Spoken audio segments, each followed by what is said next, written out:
कल्पना कीजिए, एक घर, उस घर का एक बाथरूम। एक औरत रोज सुबह उठती है, उस बाथरूम में जाती है और इत्मीनान से नहाती है।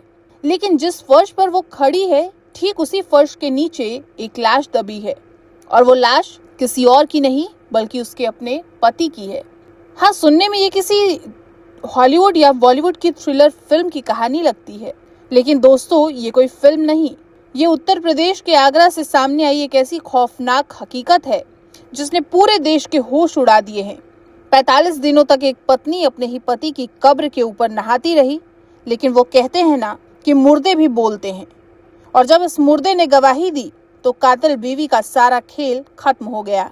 आज के वीडियो में हम आगरा के इस रोंगटे खड़े कर देने वाले केस की एक एक कड़ी जोड़ेंगे और जानेंगे कि आखिर इस खौफनाक वारदात को कैसे और क्यों अंजाम दिया गया।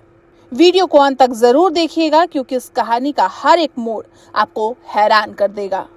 कहानी की शुरुआत होती है आगरा से। यहाँ रहने वाला एक साधारण सा परिवार, पति सुरेंद्र शर्मा, पत्नी रूबी और उनकी जिंदगी।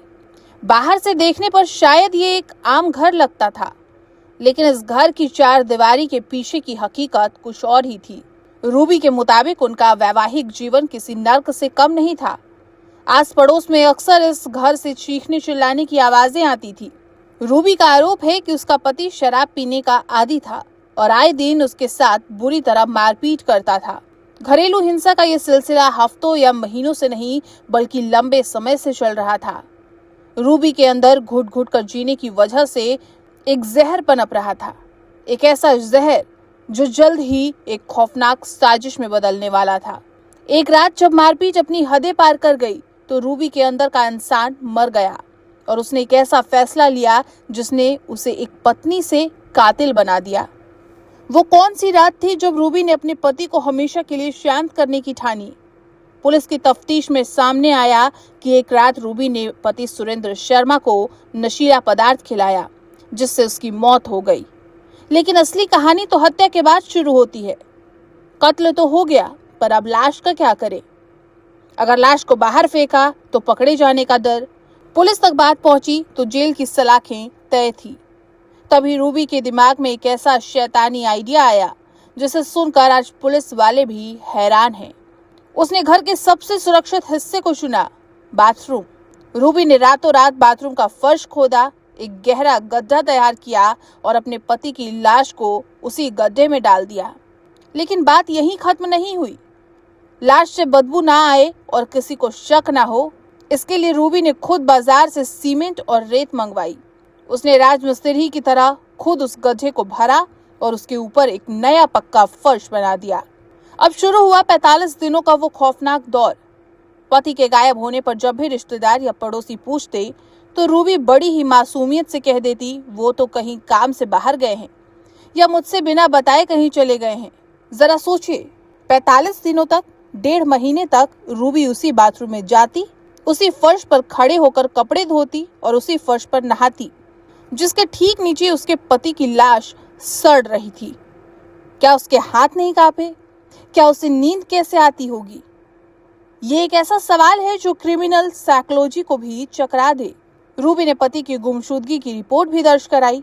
पुलिस की एंट्री होते ही कहानी में ट्विस्ट आ गया। पुलिस ने रूबी से पूछताछ शुरू की। शुरुआत में तो रूबी ने पुलिस को भी गुमराह करने की कोशिश की, लेकिन जब पुलिस ने कड़ाई से सवाल पूछा और घर की तलाशी ली तो रूबी टूट गई। उसने अपना गुनाह कबूल कर लिया। जब पुलिस ने बाथरूम का फर्श खुदवाया तो वहां से जो निकला उसे देखकर वहां मौजूद हर इंसान की रूह कांप गई। 45 दिन पुरानी सड़ी गली लाश वहां दफन थी। बाद में रूबी को गिरफ्तार करके कोर्ट में पेश किया गया। अदालत ने कत्ल और सबूत मिटाने के जुर्म में कातिल रूबी को 14 दिन की न्यायिक हिरासत यानी जेल भेज दिया। लेकिन इस कहानी का सबसे दर्दनाक और हैरान कर देने वाला पहलू ये है कि जब रूबी कोर्ट में खड़ी थी तो उसकी तरफ से पैरवी करने वाला, उसे बचाने वाला या उसके हक में बोलने वाला कोई एक वकील तक नहीं था। रूबी एकदम अकेली पड़ गई। जिस आजादी और सुकून के लिए उसने अपने पति की जान ली, आज उसी आजादी की कीमत वो सलाखों के पीछे अकेले चुका रही है। ना मायके वाले ना ससुराल वाले, कोई उसके साथ खड़ा नहीं हुआ। रूबी ने अपने बचाव में कहा कि वो मुझे पीटता था इसलिए मैंने उसे मार डाला। घरेलू हिंसा यकीनन हमारे समाज की एक बहुत भयानक सच्चाई है जिसके खिलाफ आवाज उठाना जरूरी है।